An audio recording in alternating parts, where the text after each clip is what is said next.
Si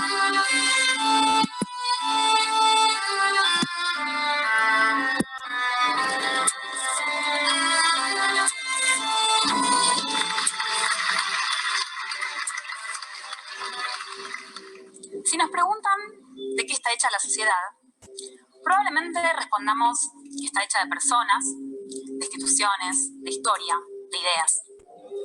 Todos estos elementos tienen algo en común: el lenguaje. ¿Se dieron cuenta de que cada vez que usamos el lenguaje estamos dándole forma a la sociedad? Déjenme contarles del día en que yo me di cuenta de esto. Estando en el secundario, un profesor nos dijo: ustedes no son alumnos, porque alumno significa sin luz. A significa sin. Lumno viene del latín lumen luminis, que significa luz. Ustedes no son alumnos, son estudiantes. Durante toda nuestra vida escolar nos habían estado insultando cada vez que nos llamaban. Y este profesor no solo no nos insultaba, sino que además nos ayudó a construir nuestra identidad. ¿Cómo? Nos dio una función. Así como el amante ama y el dibujante dibuja, el estudiante estudia. Y nos pusimos a estudiar, solo para esa materia. Pero bueno, algo es algo. Fue un gran logro el de este hombre, que con solamente 2 palabras persuadió a un grupo de 30 sátrapas adolescentes de que se pusieran a estudiar. Estuvo muy bien. Muy bien, con la excepción de que alumno no significa sin luz. La palabra del latín significa alimentar. El alumno es el que se alimenta de conocimientos. Lo haya querido o no, este profesor nos persuadió en base a una mentira. ¿Cómo hizo? Porque esa mentira era verosímil. Y además, porque la presentó de una manera muy atractiva. Primero estableció una oposición. Ustedes no son esto, sino esto. Nos dio una nueva definición de alumnos y después introdujo la palabra mágica estudiante. Por contraste, el estudiante es el que sí tiene luz. Por supuesto, el hecho de que nos estuviera halagando fue importante en cambiar nuestra conducta. Era como una especie de demagogia, pero en pequeña escala. Pero además, su idea sobre nosotros no la dijo como una opinión, la dijo como una certeza. Ustedes son esto. Entonces, introdujo una nueva escala de valores en la cual ser alumno era peor que ser estudiante. Es decir, estudiar te hace mejor persona. Así nos persuadió. Pero, ¿qué pasa si las palabras no se dirigen a un grupo de 30 personas, sino a uno de 100 o de 1000? ¿Y qué pasa si se dirigen a personas basándose en una mentira? Estoy segura de que varios de los que están acá me creyeron cuando dije alumno es sin luz. ¿Y qué pasa cuando los discursos, en lugar de lograr hechos positivos, generan efectos negativos? Como los discursos que incitan a la guerra o los que reproducen desigualdades sociales, de clase, de género. Si nosotros, mediante el lenguaje, tenemos el poder de darle forma a la sociedad, ¿no tendríamos que estar creando una sociedad que nos guste? Pero si miramos alrededor, vemos que el mundo está lleno de desigualdades. Hay violencia, hay pobreza, hay machismo, hay injusticias. ¿Qué podemos hacer entonces para protegernos de estas palabras y ayudar a construir la sociedad que queremos? Un discurso es como una varita mágica. Primero, a simple vista, es un palito de madera, pero si sabemos usarla, podemos cambiar la realidad. De la misma forma, un conjunto de palabras, con puntos, comas, mayúsculas, puede parecer insignificante. Pero si lo examinamos a fondo, encontramos que todos los discursos tienen un secreto escondido. Siempre dicen mucho más de lo que parecen decir. Para valernos de los discursos y cambiar la realidad, hay que descubrir ese secreto. Y por suerte, a diferencia de las varitas mágicas, los discursos no están en los cuentos de hadas, están en nuestro mundo. Y nosotros mismos podemos crearlos y usarlos. Quizás ustedes están pensando en el discurso de algún político famoso o de alguna persona reconocida. Pero déjenme darles 3 ejemplos muy cercanos en los cuales se usaron los discursos para darle forma a la sociedad. El primer ejemplo tiene que ver con la educación. Imaginemos que se avecina un examen importante, nos preparamos un montón, nos esforzamos y nos va mal. ¿A quién no le pasó? Pero si estudié, leí un montón. Yo soy docente. Y cuando viene un alumno así desconcertado, quisiera tener el superpoder para viajar adentro de su cerebro y mirar en vivo y en directo qué es lo que hace su mente cuando lee. Un grupo de analistas del discurso de la Universidad de Buenos Aires tuvo la misma fantasía que yo y se puso a estudiar las notas que tomaban los alumnos a partir de los textos que leían. Notaron que los apuntes eran estructuralmente distintos. En algunos se narraban hechos. Los alumnos iban mencionando cada una de las ideas del autor en orden temporal. En otros apuntes se mostraba un campo de batalla, en el cual se enfrentaban la postura del autor con las posturas de otros autores. Y además se contaban los argumentos que se usaban para discutir. Estos apuntes que mostraban las discusiones y los argumentos eran muy pocos. Los apuntes que narraban hechos eran la mayoría, y esta mayoría era la que tenía peores notas. ¿Qué nos dice esto? Las formas de escribir reflejan formas de leer. Los analistas no les preguntaron a los estudiantes qué es lo que les parecía más difícil en la lectura, porque ni ellos lo sabían. Pero analizando sus textos, pudieron descubrir cuál era el problema. Lo que le parecía más difícil a los estudiantes era encontrar las discusiones en los textos que leían. Entonces, los analistas propusieron nuevas maneras de enseñar a leer y a escribir en la universidad. Capacitaron a profesores de lectura y escritura, produjeron material nuevo que atendía a las dificultades y a las habilidades de los estudiantes para que ellos pudieran aprender a encontrar las discusiones en los textos y también a explicarlas por escrito. Además, desarrollaron talleres de lectura y escritura en el ingreso universitario que fueron reconocidos a nivel regional y que lograron una impresionante mejora en los estudiantes.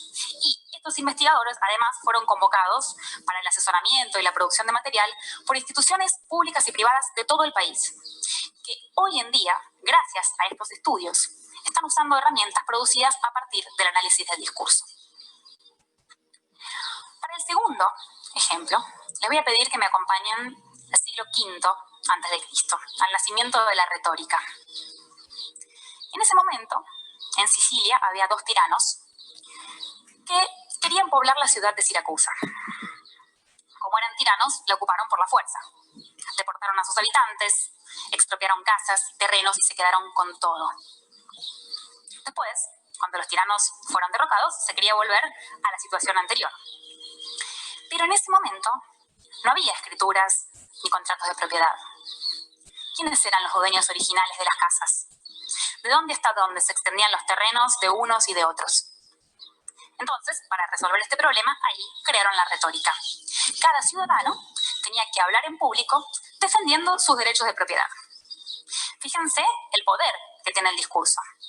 El que era más elocuente recuperaba su casa. Si no lograbas que el auditorio estuviera de tu lado, perdías. Hoy en día, aunque sí hay escrituras y contratos de propiedad, sigue habiendo disputas por este tipo de cosas. Hace poco, dos personas se asociaron para llevar adelante un negocio inmobiliario que consistía en construir un edificio y después explotarlo comercialmente. 4 años después, las personas se pelearon y fueron a juicio. Entre las pruebas del juicio había 5 documentos, todos a nombre de uno de los socios. Pero él decía que no, que eran propios solamente 2 documentos y que los otros 3 habían sido escritos por una persona que puso su nombre. Para determinar si esto era verdad o era mentira, el juez llamó a una analista del discurso y le pidió que estudiara cuáles eran las semejanzas y las diferencias entre los 5 textos para ver si era posible atribuirlos a un mismo responsable o no. En el análisis se encontraron algunas marcas individuales. Por ejemplo, se usaban guiones para encerrar aclaraciones en lugares donde lo más común es usar comas. También se usaba el pronombre les al final de los verbos, como en saludo les, cuando es más común decir les saludo. También se usaba siempre un mismo conector, así mismo, en vez de decir también, además, y, que eran otras posibilidades. Estos y otros rasgos de estilo fueron encontrados en los 5 documentos. Como eran marcas individuales, no había otra conclusión. Era muy probable que todos estuvieran escritos por la misma persona, aunque este socio dijera lo contrario. El análisis ayudó a descubrir cuál era el autor de los documentos y a resolver el juicio. El tercer ejemplo es de hace un mes.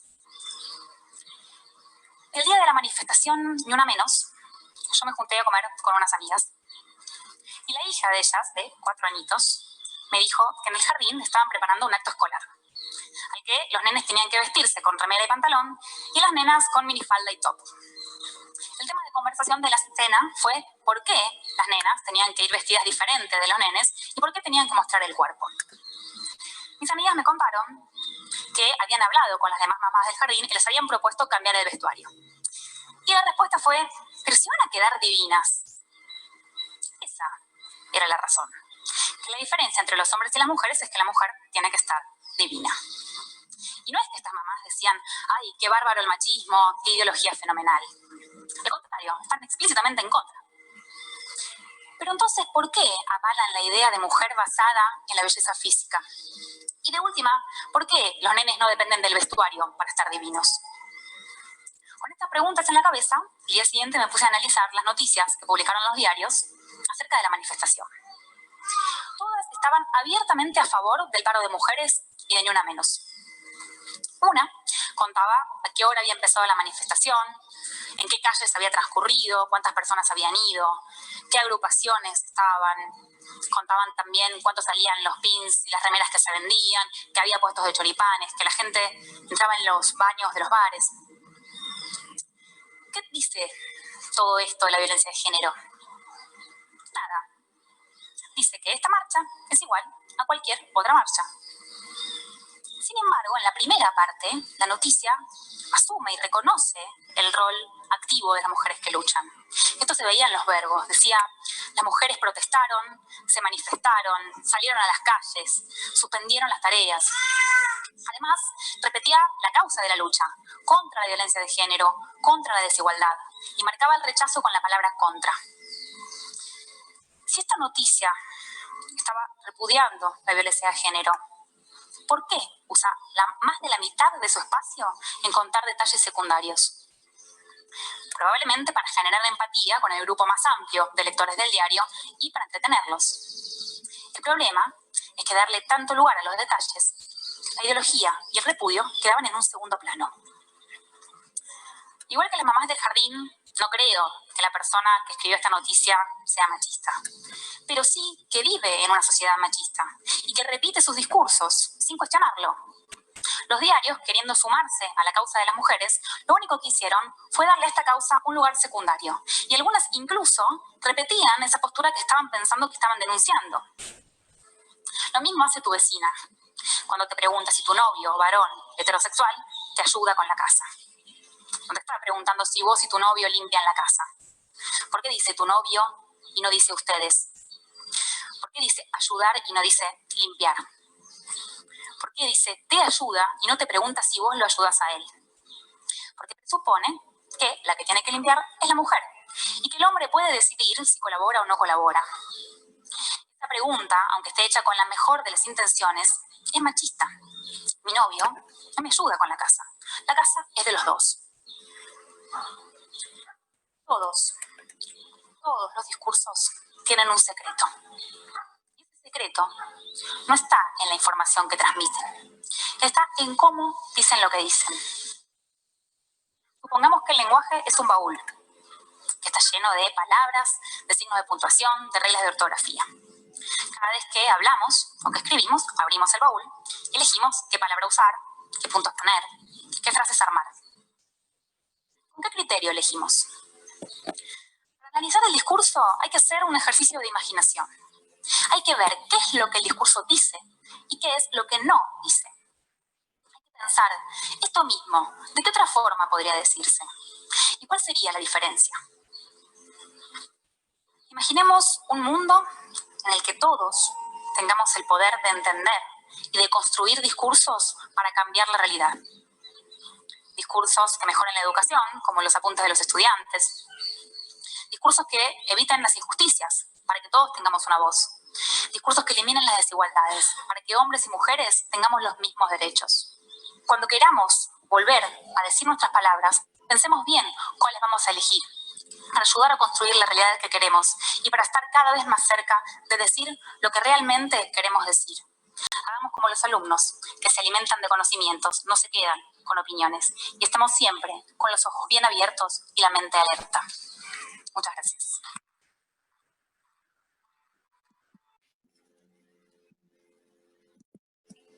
¿Qué les pareció? La importancia de cómo nosotros usamos las palabras, cómo usamos el lenguaje para lograr una comunicación eficiente. O mejoramos las cosas o las echamos a perder. ¿Se fijan cómo ella habla del secreto? El secreto del lenguaje sería escoger las mejores palabras para decir las cosas. Al mismo tiempo, diría yo, en los contextos determinados. Pero generalmente no tenemos esa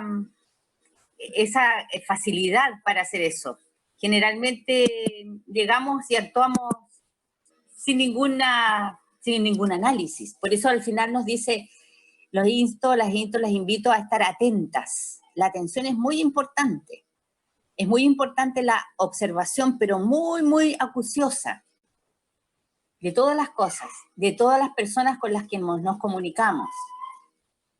Vamos a mirar, les voy a mostrar las pautas que nosotros usamos para trabajar. Cada vez que nosotros nos vamos a encontrar en clases, vamos a trabajar con una pauta, en donde hay que hacer un trabajo, y les voy a ir explicando una por una los detalles de esta pauta para que lo tengan presente. A ver, esquema, pauta, no.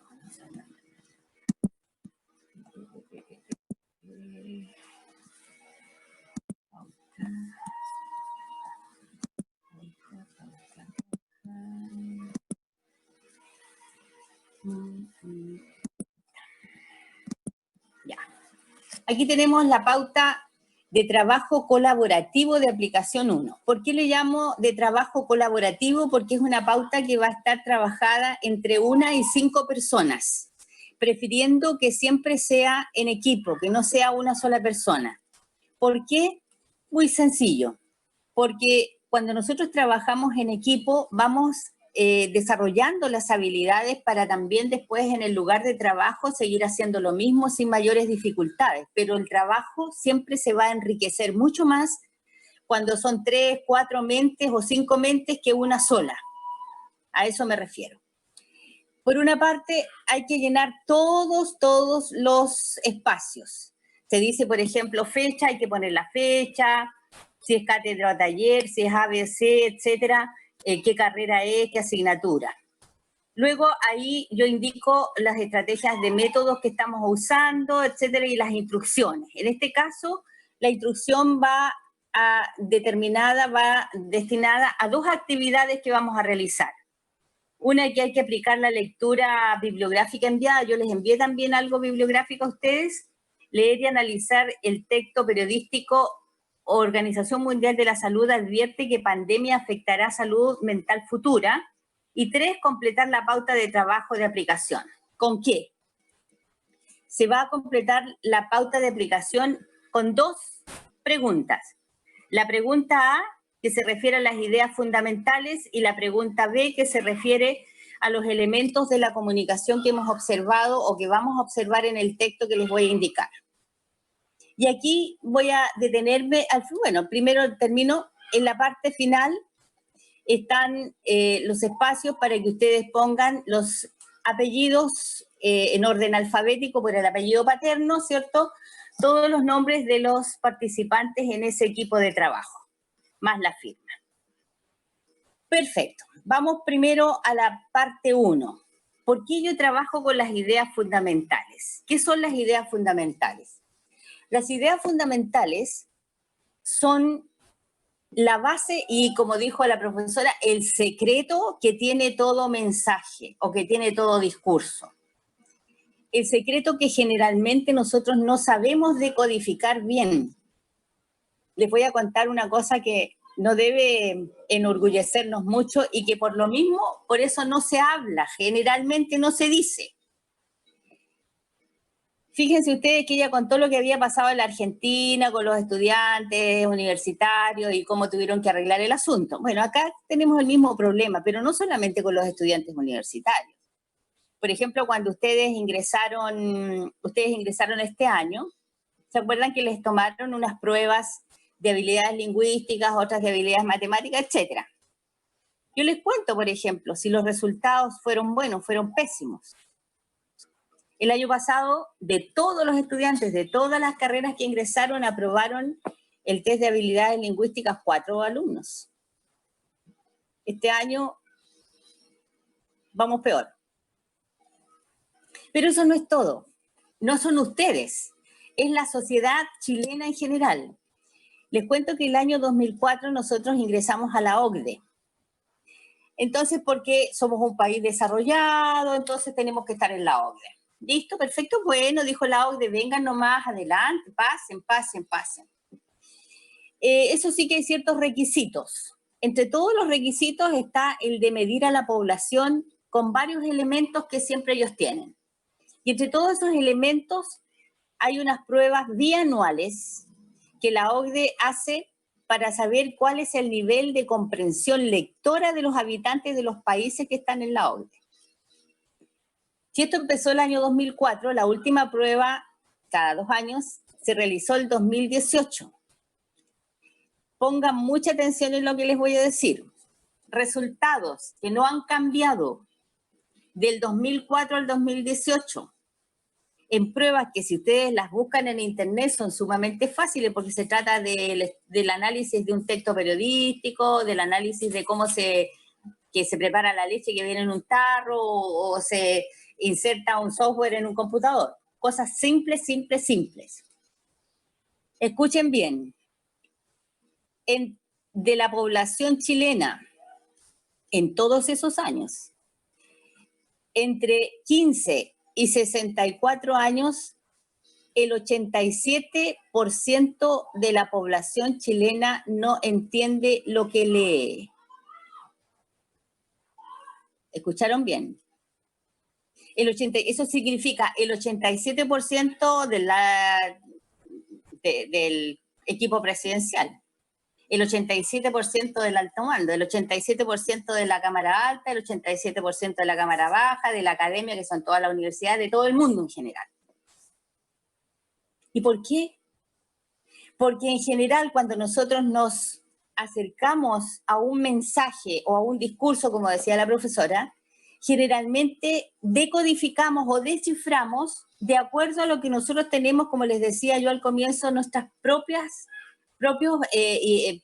ideas mentales previas, de acuerdo a nuestras emociones, de acuerdo a nuestras opiniones, a lo que nosotros pensamos que creemos que sabemos, pero que generalmente no sabemos. Entonces no vamos a lo lógico. Esto que yo les estoy presentando aquí, de las ideas fundamentales que lo vamos a trabajar durante todo el semestre, en todos los ejercicios, por supuesto con otros contenidos también, esto significa que ustedes van a tener la habilidad después para comprender cualquier tipo de situación comunicativa, ya sea escrita, oral, etcétera. Les va a costar menos, por ejemplo, tomar apuntes, les va a costar menos entender una clase, les va a costar menos leer un libro, etcétera, etcétera, etcétera. Y las ideas fundamentales son de 2 tipos. Son las ideas más generales, que serían el tema y la idea central, y los detalles que decía la profesora son las ideas complementarias, que serían de personas, lugar, tiempo, modo, causa, finalidad también. Y yo les propongo, también les puse una pauta, la tienen en intranet, les propongo en esa pauta que a través de preguntas, ustedes la pueden ver después, a través de preguntas ustedes determinan el tema, la idea central, la idea complementaria, cada una de estas.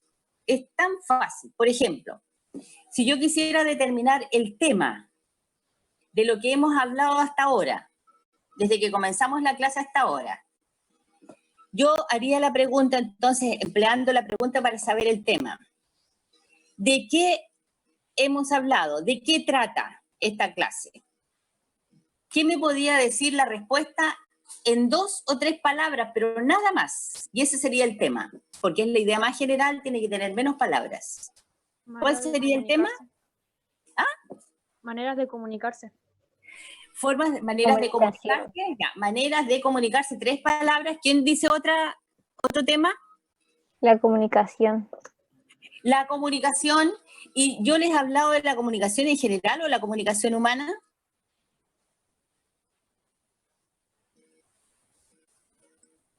Humana. Humana. Humana. General. Entonces, claro, tendríamos que decir entonces la comunicación humana, porque a lo mejor partimos pensando que la comunicación es solamente para nosotros, pero estamos equivocados, porque otros seres también se comunican, de diferentes maneras que nosotros, pero también se comunican, ¿o no? ¿Se fijan? Ya, ahí tenemos el tema. Después la idea central, ¿cómo se reconoce? Haciendo la pregunta, ¿qué es lo más importante que en esta conversación que hemos tenido se dice del tema, se dice de la comunicación humana? ¿Qué es lo más importante? Y eso hay que responderlo en una breve oración. Elegir De las todo lo que palabras. hemos hablado, ¿qué es lo más importante que sacan ustedes que se ha hablado de la comunicación humana? Elegir las palabras. Elegir las palabras. ¿Quién tiene otra idea? Poder entenderse y comunicarse Poder bien. Ya, va por el lado de comunicarse bien. Entonces, ¿y por qué se produce esto que no nos comunicamos tan bien en general? Porque la comunicación humana es una dinámica muy compleja, poco conocida. Por ejemplo, no se sabe bien la importancia del lenguaje no verbal, no se sabe bien que siempre nos estamos comunicando, no se sabe bien elegir las palabras adecuadas, no se sabe bien analizar un discurso, etcétera. ¿Se fijan? Es tan compleja que generalmente no tenemos entonces los conocimientos como para poder decodificarla bien y llegar entonces a una comunicación de tipo efectiva. Entonces la idea central sería allí, la comunicación humana es muy compleja para su decodificación por falta de conocimientos. Después nos vamos a las ideas complementarias del lugar. ¿Dónde se produce esto? Solamente en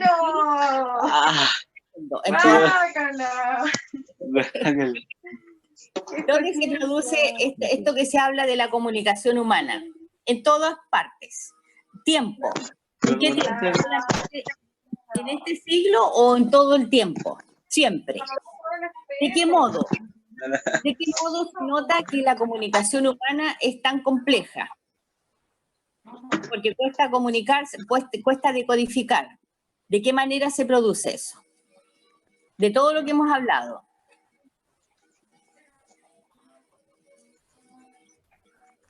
¿De qué manera se produce? A través de opiniones, ideas particulares o a través de la subjetividad en general. Y causa poco conocimiento de la dinámica comunicacional. Y listo. Y ahora nos vamos a determinar el emisor, el receptor, el canal, el mensaje y el contexto. ¿Qué significa esto? El emisor es quien emite el mensaje o el discurso. En el caso de lo que hemos estado hablando nosotros, se supone que la emisora soy yo, o en el caso de la profesora que estuvo en el video, la emisora es ella. Los receptores somos todos nosotros. ¿Cuál fue el canal en el caso del video? El canal fue un video. ¿Cuál fue el mensaje? Lo que dijeron ustedes, elegir bien las palabras para comunicarse. Y el contexto, ¿cuál es el contexto? ¿Es un contexto coloquial, es un contexto de entretenimiento o es un contexto académico? Es un contexto académico. Y se acabó la historia. ¿Se fijan? Las respuestas deben ser sumamente breves y precisas. ¿Ya? Entonces, ya ahí ustedes van a tener siempre que hacer todos los trabajos de las clases que hacemos, vamos a tener una pauta, les vamos a poner un número y les voy a contar algo. En el semestre aproximadamente tenemos siempre entre 20 y 22 pautas. Y nosotros tenemos solamente 6 objetivos. Entonces yo divido los objetivos de la asignatura, los divido en las pautas. Entonces, tanto en la pauta número 1, número 2 y número 3, a lo menos está el mismo objetivo. Y a todas les pongo nota, reviso, me doy el trabajo de revisarlas todas. Entonces, supongamos que en un grupo obtuvieron en la pauta número 1 un 4,8, en la pauta número 2 un 5,2 y en la pauta número 3 un 5,1. ¿Qué hace la profesora Patricia? Dice, ¿cuándo los alumnos aprendieron mejor? Claro, alcanzaron el objetivo. Por supuesto, de la nota superior. La nota superior, esa es la que va entonces puesta en las calificaciones con respecto a las pautas. Entonces siempre van a tener varias posibilidades y también lo hago eso pensando en que somos humanos, tenemos a veces algunas dificultades, qué sé yo, de repente la persona puede que no haya entendido bien o no pudo ir o no pudo trabajar en equipo, etcétera, o no lo pudo hacer porque estuvo muy ocupada con otra cosa. No va a haber problema porque hay 2 pautas más donde está su nombre y está siendo calificado o calificada. Así que es muy difícil que conmigo les vaya a ir mal en la asignatura porque siempre estoy sistematizando. Esto se llama sistematizar, significa repasando y verificando con las evaluaciones clase a clase que todo se está entendiendo. ¿Queda claro esto? ¿Tienen alguna pregunta con respecto a las pautas? Todas las pautas deben ser enviadas a mi correo. Tengo un correo especial para las pautas que está siempre debajo de la pauta. Ahí está, dice pcmuta9@gmail.com. Ahí están las pautas. A ese correo ustedes los mandan en las fechas que nosotros propongamos. ¿Ya? ¿Preguntas al respecto? ¿Alguna pregunta con esto? ¿Ninguna? Ya. Seguimos. Entonces vamos a ver ahora el texto de la Organización Mundial de la Salud para ver si podemos determinar el tema y la idea central a lo menos. Vamos viendo.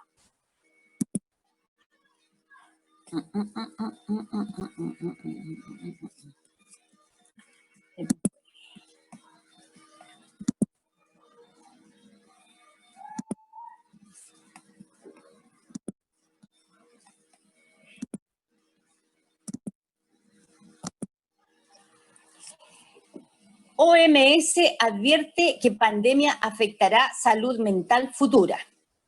Esto está publicado por el Deutsche Welle el 14 de mayo del 2020.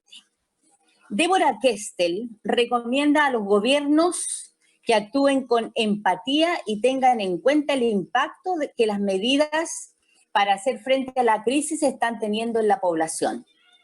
La Organización Mundial de la Salud advirtió hoy de las consecuencias para la salud mental que está teniendo el coronavirus en el mundo y las que va a tener en el futuro, con un posible aumento de suicidios y de trastornos, e instó a los gobiernos a no dejar de lado la atención psicológica. La situación actual con aislamiento, miedo, incertidumbre y crisis económica puede causar trastornos psicológicos, advirtió en una rueda de prensa digital Deborah Kestel, directora del Departamento de Salud Mental y Abuso de Sustancias de la OMS. Este organismo considera probable un aumento a largo plazo del número y la severidad de los problemas de salud mental por el sufrimiento inmenso de cientos de millones de personas y los costes económicos y sociales a largo plazo para la población. Pese al riesgo y probablemente debido a la magnitud de la crisis, las necesidades en salud mental no están recibiendo la atención que requieren, algo que se agudiza por la falta de inversión y prevención en este terreno antes de la llegada de la pandemia. Aquí les quiero hacer un paréntesis. Solamente a partir del año 2006, en el 2004 empezaron a pelear con eso, pero en el 2006 se logró que se subiera un poquito la inversión que iba destinada de la plata que recibe el MinSal de Hacienda a la salud mental, que hasta esos años, hasta el año 2000, había sido aproximadamente de un 0,5%. ¿Escucharon bien? 0,5%. Y empezaron, hasta llegar a la actualidad, ¿cierto?, que se estima que es un 4%. 4% de la inversión que se hace en salud en la población chilena, solamente el 4% va destinada a la salud mental. Cierro mi paréntesis. Aumento de la angustia. Los grupos en mayor riesgo, señala Kestel, son los sanitarios y personal de primera respuesta con la ansiedad y estrés que están viviendo niños y adolescentes, mujeres con riesgo de violencia doméstica, los mayores por el riesgo de ser infectados, personas en condiciones mentales preexistentes u otras enfermedades que tiene más difícil seguir recibiendo tratamiento. Aunque la del COVID-19 es una crisis de salud física, apunta, el impacto en la salud mental es significativo y podría generar mayores dificultades si no se le hace frente correctamente. Por ello, la OMS insta a los países a no desatender este tipo de problema, estudiar las necesidades de todos los sectores y garantizar que el apoyo psicológico está disponible como parte de los servicios esenciales.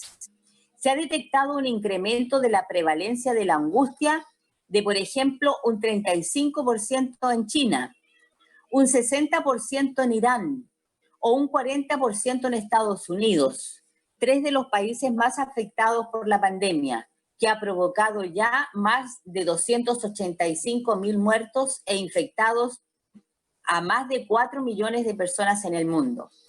Específicamente en el sector de los trabajadores sanitarios, un estudio canadiense muestra que casi la mitad de ellos, un 47%, declaró necesitar apoyo psicológico, mientras que en China un 50% sufre depresión, un 45% ansiedad y un 34% insomnio.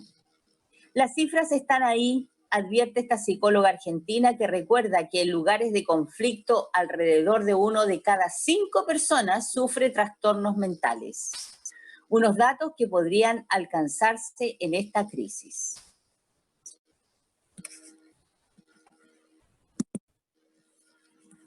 ¿Se dan cuenta? Si analizamos, por ejemplo, la situación en la realidad que nosotros nos toca vivir, es así. Es así. Fíjense que ya antes de esto, yo les voy a contar que yo acostumbro a hacer clases bien dinámicas y generalmente a sus compañeros, si les preguntan a los anteriores, yo los llevaba al hospital, íbamos a los consultorios, o por ejemplo íbamos a la posta. Hacíamos trabajos de investigación ahí en vivo, en directo.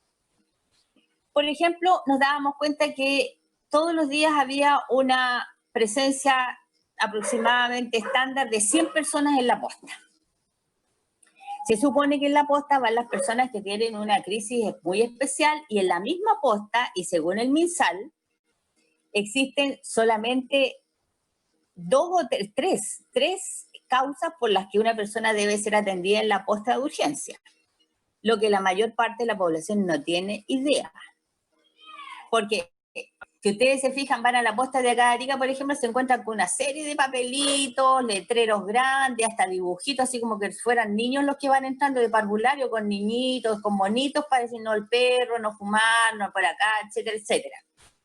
Montón, después el televisor, el cajero, un montón de papeles para allá, para acá, pero al lado de una de las cajas, ¿cierto? Un papelito así, que lo medimos con los chiquillos de 15 por 15, ahí está la categorización de las causas por las cuales se debe atender a un paciente en las postas de urgencia en Chile.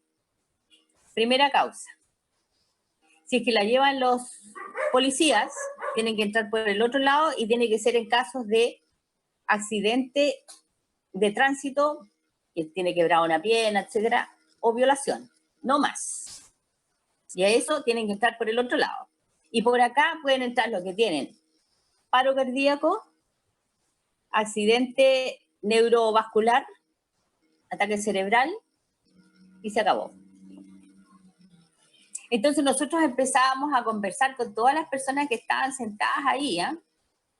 Empezábamos de a poco así, haciéndonos el leso, mire, ¿y qué le pasó? ¿Cuánto rato está aquí usted? ¡Oh, yo estoy 3 horas ya con mi guagua, mira la guagua, ya no haya que hacer del dolor. ¿Qué le pasó a la guaguita? Tiene diarrea. Y encima yo tengo un dolor de cabeza, pero espantosa, ya 2 días que tengo un dolor de cabeza. Y esa persona no sabe que puede esperar hasta 9 horas y no la van a atender porque no están las causas. Y si la atienden va a ser por una buena voluntad finalmente, por la guagua quizás.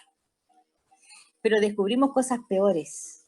Descubrimos que había gente que todos los días estaba en la posta. Iba tempranito en la mañana y se quedaba hasta la tarde. Generalmente eran personas de edad y generalmente eran mujeres. Y se iban porque se iban a conversar con otras personas. ¿Se pueden dar cuenta de eso? Una señora, por ejemplo, de mi edad más o menos que estaba un día, yo digo, ¿qué le pasó? Entonces, mire lo que me hizo el gato, me rajuñó, tenía un rajuño en el brazo. Lo maté al gato, dice que lo mataran, pero esto se me puede infectar, me pueden cortar el brazo. ¿Qué problema tiene esa persona? ¿Se fijan?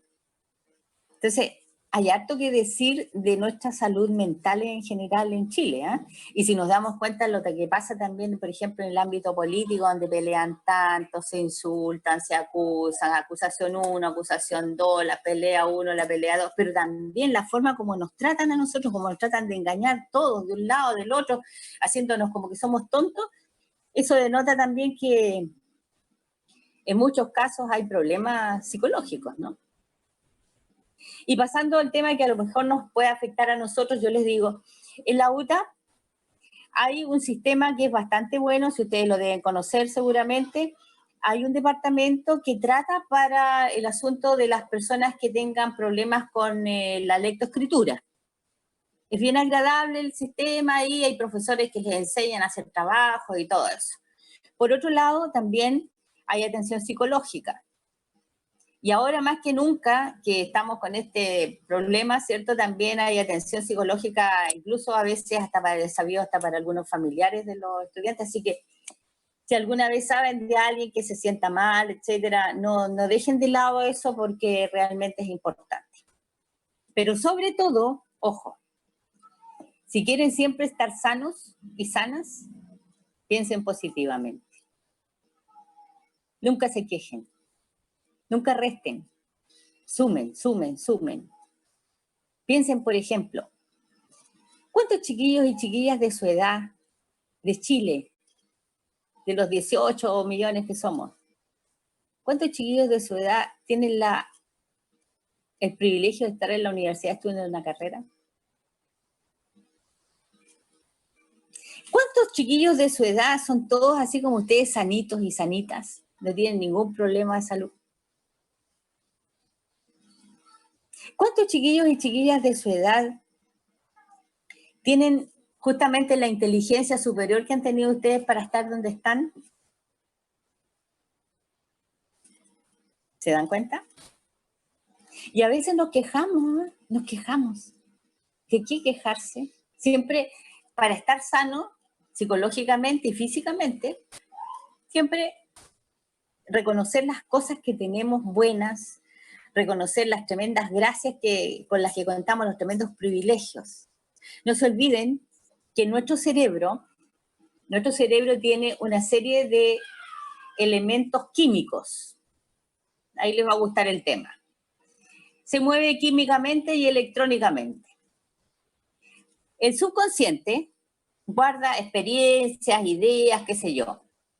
Y si una persona verbaliza algo que es negativo, supongamos decir, ay, que estoy cansada ya, estoy tan cansada, he estado todo el día sentada en este computador, ay, me duele acá.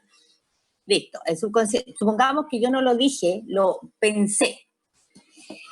Va a venir el subconsciente y va a decir, ah, esta viejita está cansada, la voy a hacer descansar, para que deje de hacer clase, deje de estar ahí en el computador, no siga después mirando otras cosas. Listo. Y me manda hacia abajo de las ciento y tantas sustancias químicas que se llaman neurotransmisores, que los tenemos en nosotros en el cerebro en forma natural, me manda hacia abajo, supongamos una, elige dopamina. ¿Qué hace la dopamina? Hace que yo me relaje, me dé sueño, entonces yo estoy haciendo la clase y de repente tengo que bostezar, sí, pues chiquillos, y pienso, yo que estoy cansada, pero no, tengo que seguir y tengo que seguir con otras más, y sigo. Entonces el subconsciente decía, esta viejita está porfiada, no quiere parar. Le voy a mandar algo un poquito más fuerte para que vaya a descansar. Y me manda otro neurotransmisor hacia abajo y se llama cortisol. El cortisol es el veneno más potente que existe en la naturaleza y está en nuestro cerebro, en el cerebro de todos los mamíferos. Y me viene un dolor de guata, como decimos en Chile, me da diarrea y me tengo que ir a acostar. Se ha descubierto científicamente que todas las enfermedades son causadas por nosotros mismos. Porque nosotros generalmente tenemos malas ideas, nos quejamos mucho, restamos mucho, pensamos que estamos mal, etcétera, y nos viene la enfermedad. Es más, para los que tengan un poco de curiosidad respecto a lo que estoy hablando, averigüen sobre el doctor Hammer. El doctor Hammer es un oncólogo alemán. Oncólogo. Trabajó durante 25 años a cargo de toda la cuestión de la oncología terminal en Alemania. Y les aplicaban a los pacientes terminales toda la quimio y todas las cosas que ustedes saben que se aplican en todo el mundo. Pero igual se morían. Entonces un día dijo, no, basta. Hemos estado trabajando solamente nosotros con la sintomatología. No estamos pensando cuál es la etiología. ¿Qué significa etiología? ¿Alguien sabe? La etiología es el nombre técnico que se le da a la causa de una enfermedad, por ejemplo, etiología. La etiología no sabemos cuál es la etiología, claro, es cierto, hay una multiplicación celular, pero ¿cuál es la etiología? ¿Qué causa eso? Ya, abandonó el sistema oncológico alemán, se unió con otros oncólogos alemanes y unos franceses y unos ingleses y pusieron un instituto de investigación que a los 8 años descubrieron que el cáncer era creado por las mismas personas. ¿Y qué tipo de personas? Personas que nunca habían solucionado un problema psicológico de dolor, de pena. Por ejemplo, a la madre que de repente se le murió el hijo, al hombre que perdió los negocios, a la presentadora, y hay hartas personas que han testimoniado, o sea, la presentadora de televisión que era famosa y de repente la echaron del trabajo, etc. Fíjense que es lo mismo que dice la gente en el campo en Chile. La gente en el campo dice, hoy se murió de pena. Antiguamente no se sabía de lo del cáncer y decían se murió de pena. Entonces las más viejitas y los más viejitos dicen que alguien se murió de pena cuando tuvo cáncer o alguna enfermedad grave. Y el doctor Kramer está analizando y ha llegado a la conclusión que todas las enfermedades son creadas por nosotros mismos. Pero si en Chile nosotros tenemos la mala costumbre, mucha gente, y ustedes lo deben haber escuchado alguna vez, gente que dice, ay, parece que quiero resfriarme. Parece que quiero resfriarme, por favor. ¡Oh, llegó septiembre, me va a venir la alergia! De nomás que en Arica no se usa eso, pero de Antofagasta vaya así porque creen que el polen... ¿Se fijan? Y esos programas mentales de esa persona que lo dice, y si hay un niño al lado, ese niño aprende ese programa mental y se transmite, entonces la persona va teniendo también enfermedades. Entonces cuando ustedes vayan a trabajar se van a encontrar con que hay mucha gente que cree que está enferma y no está enferma de nada, tiene problemas de ideas, problemas psicológicos de falta de afecto, etcétera, pero otras cosas no. Lo mismo que pasa en la escuela. ¿Se acuerdan de esos niños que decían que tenían problemas de aprendizaje? Capaz que hasta algunos de ustedes le dijeron alguna vez que tenía problemas de aprendizaje. Y están en la universidad, pues. O sea, no existen los problemas de aprendizaje. Yo lo he dicho toda mi vida, no existen los problemas de aprendizaje.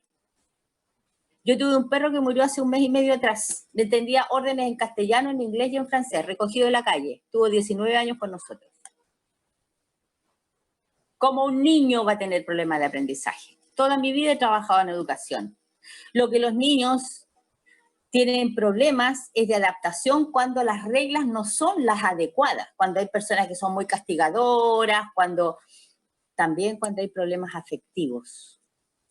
Si la persona tiene, el niño o la niña, va creciendo con falta de afecto, no lo tomaron en brazos, no le dieron leche materna, le dieron leche de vaca y en polvo, lo tiraron al coche, etcétera, etcétera. Problemas afectivos. Y ese problema afectivo hace que socialmente el niño sea más movedizo y la profesora no tiene idea de esto, entonces dice, ah, sí, la ley, claro, la ley educacional le va a dar mayor subvención si el niño tiene problemas de aprendizaje y yo me la saco a la sala, no me molesta más, se va con el psicopedagogo que estudia por internet. ¿Ah? ¿Se fijan? Hasta eso. O sea, socialmente, culturalmente, como país, como sistema incluso, tenemos ideas, pero son súper equivocadas, totalmente equivocadas, porque falta conocimiento de cómo funcionamos nosotros. Ojalá que ustedes todos, y los insto y las insto, a que siempre estén estudiando el cerebro humano, estén estudiando por qué se producen los comportamientos, porque se van a encontrar con personas que se llaman pacientes y con familiares de los pacientes que los van a atiborrar a ustedes, los van a presionar y qué sé yo. Y ustedes tienen que estar siempre sanitos, no como dice ahí el artículo de la OMS, todos afectados por el asunto, sino que tienen que estar tranquilos, sanos, sabiendo que esas personas tienen el problema que se presenta, pero más otro que está invisible, que sería el psicológico. ¿Algún comentario sobre esto que hemos dicho? ¿Alguien quisiera comentar algo? Por favor, Gerson. No, que es cierto, pues, que uno mismo igual como que se bajonea y después le bajan las defensas con los malos pensamientos. Me siento, creo que me voy a resfriar, es muy cierto, porque hay gente que dice eso y después se resfría, porque uno mismo trae las cosas. ¿Y de dónde uno aprende a quejarse? Por ejemplo, me voy a resfriar, parece que me voy a resfriar. De la cultura. Que hay un programa ahí mental que se estableció en la niñez. Por eso siempre tenemos que estar analizándonos.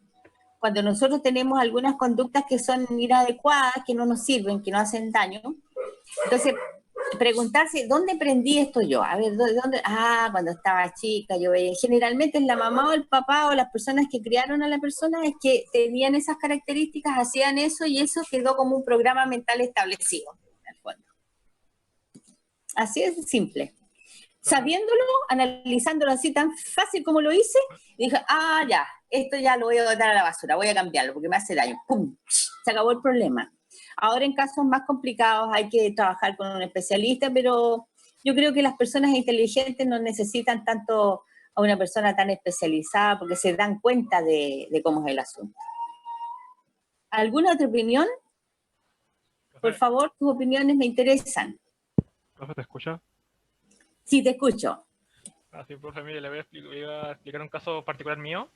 ¿Ya? Esto me pasa todo, no, esto me pasa ya todo el tiempo y es algo que no sé si se me puede quitar. Sucede que en invierno, entre junio y agosto, yo me enfermo, estoy enfermo todos esos meses. Y después, cuando llegamos a septiembre, me curo mágicamente y no me enfermo hasta esos meses. Ya. Fíjate que es lo mismo que estamos hablando nosotros, fíjate, amigo. La misma cosa. Seguramente que tú, desde chiquitito, estuviste en algún lugar donde el invierno era más, digamos, más difícil de llevar, era muy fuerte. Y entonces escuchaste que era muy posible que en invierno la gente se enfermara más que en el verano o en la primavera. Como en el caso de, yo te digo, en Santiago la gente cree todo, que ya va a llegar la primavera, voy a empezar con las alergias, y las farmacias se llenan y la gente empieza a tomar cuestiones y se llena de alergias, realmente no tiene nada que ver. Entonces, eso tú lo tienes que haber aprendido de algo que escuchaste cuando niño. Piensa a quién le escuchaste eso, cómo se produjo, y te vas a dar cuenta que puedes deshacerte de eso. En serio. ¿Y qué tipo de malestares te dan?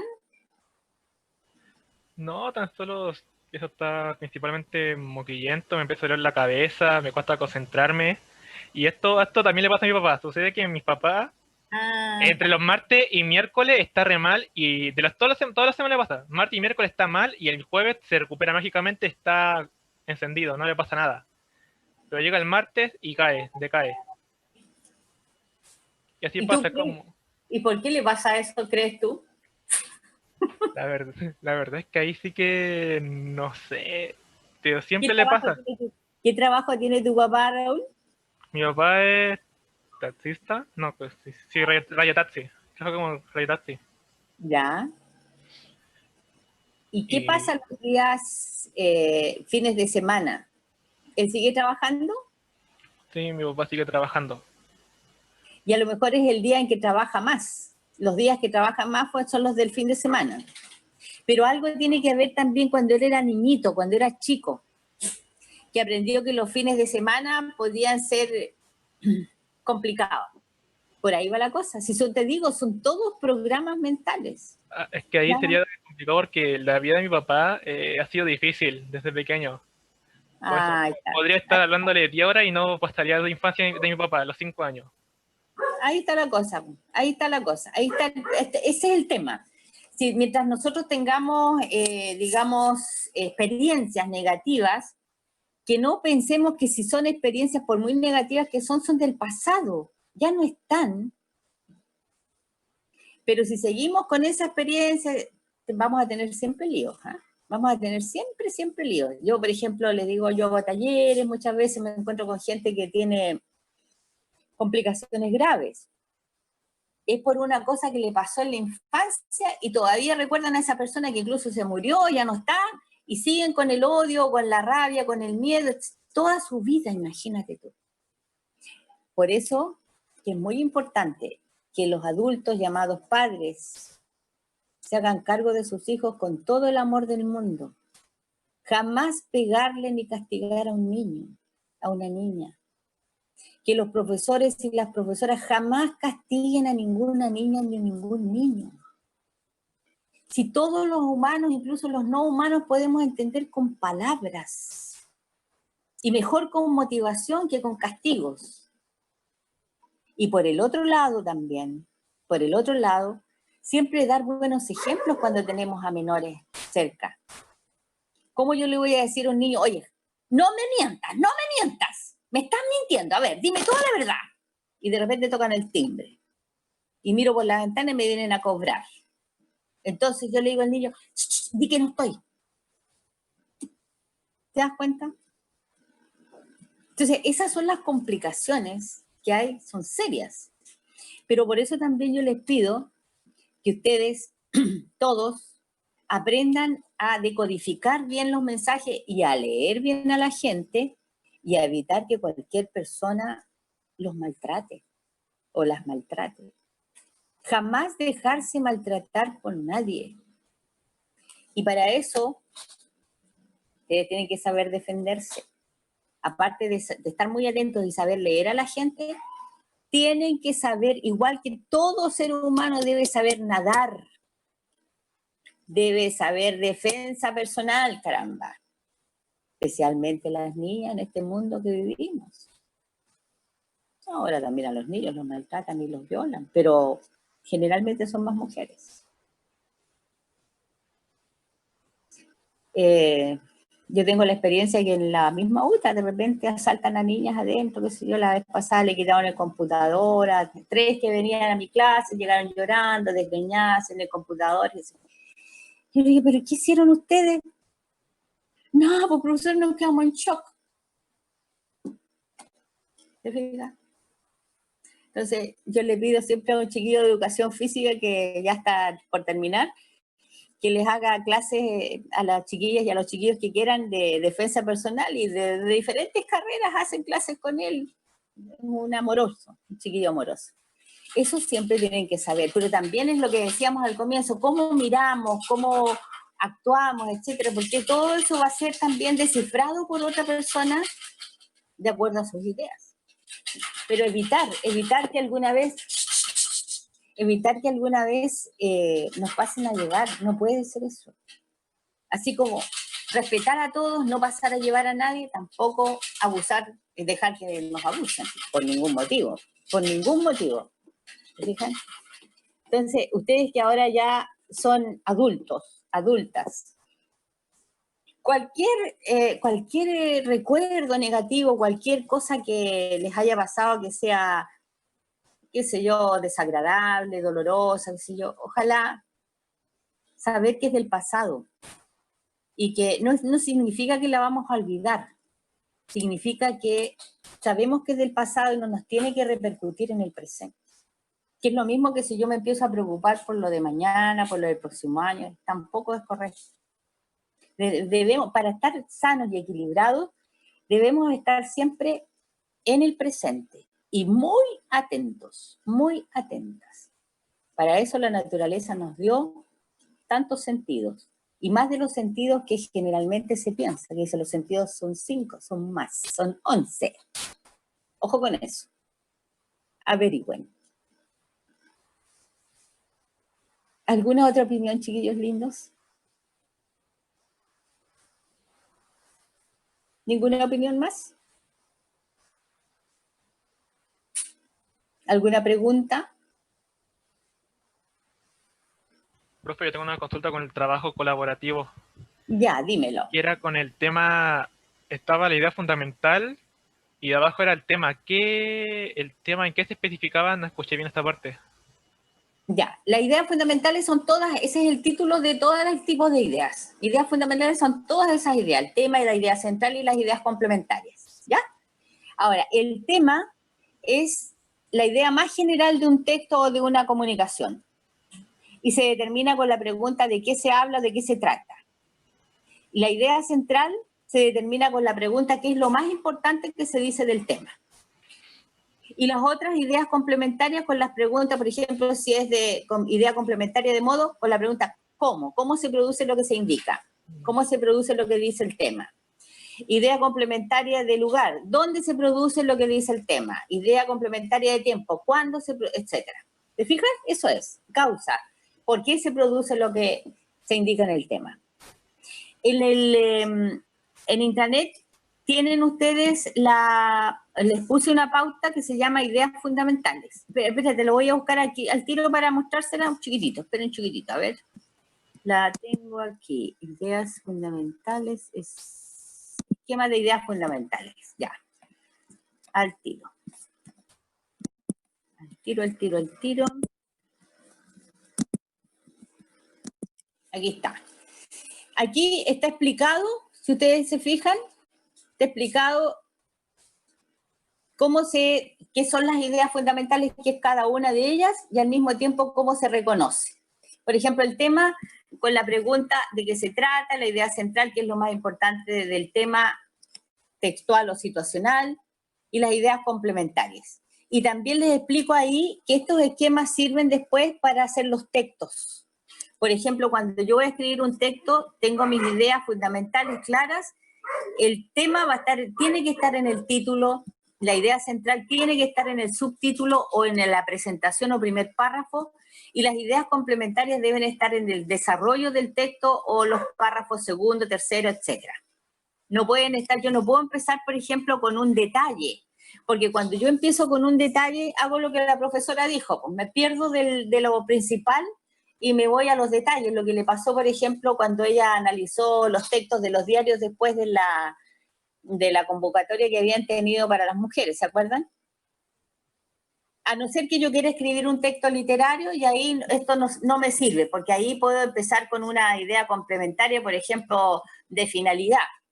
Y ya el texto literario tiene otra función, no tiene la misma función del texto académico, que es lo que nosotros estamos manejando acá. ¿Ya? Eso está todos estos materiales y otros más que les puse están en la intranet. ¿Alguna otra pregunta? Por esta vez no vamos a alcanzar a terminar, porque si empezamos a analizar el texto en sí de la Organización Mundial de la Salud, nos vamos a demorar por lo menos unos 40 minutos más. Entonces lo vamos a dejar para la próxima clase. Pero me gustaría que ustedes solo lo leyeran y trataran de hacer algo antes, cosa que la próxima clase llegáramos ya con alguna posibilidad cuando yo les pregunte cuál sería el tema, la idea central, etcétera, y todo lo que aparece ahí, y lo terminemos de hacer juntos. ¿De acuerdo? ¿Les parece? ¿Sí? Sí, ¿no? profesora. Ya, Ok, profe. Sí, profe. ya. ¿Alguna otra cosa? ¿Ninguna otra cosa, chiquillos, chiquillas? Quedamos hasta acá entonces, porque lo que más me dijeron es no haga la clase tan larga, porque esta semana se nos hizo larga igual. Ahí les voy a dar unos 15 minutos más para que estén tranquilos. Quedamos hasta acá, espero que podamos compartir siempre aprendizaje. Les digo una cosa más. Por si acaso cualquiera quisiera, aparte de lo que queda en intranet, hay un grupo privado de Face que tenemos que se llama Compartiendo Aprendizajes. Y ahí yo pongo las mismas cosas, todas las semanas pongo los mismos materiales, etcétera. Y si alguna vez estoy metida ahí, yo les contesto las preguntas cuando estén haciendo sus cosas, etcétera. ¿De acuerdo? Compartiendo aprendizajes. Así que, si quieren, pueden entrar a ese lugar y tener también sus materiales, y pueden ver algunas opiniones de otros compañeros, preguntas de otras compañeras, etcétera, etcétera. Y ahí nos vamos comunicando más. Que estén muy bien, que les vaya súper bien, que estén siempre contentos y contentas. Por favor, no se olviden de estar contentas y sumar, sumar, sumar, sumar. Profesora, ¿Sí?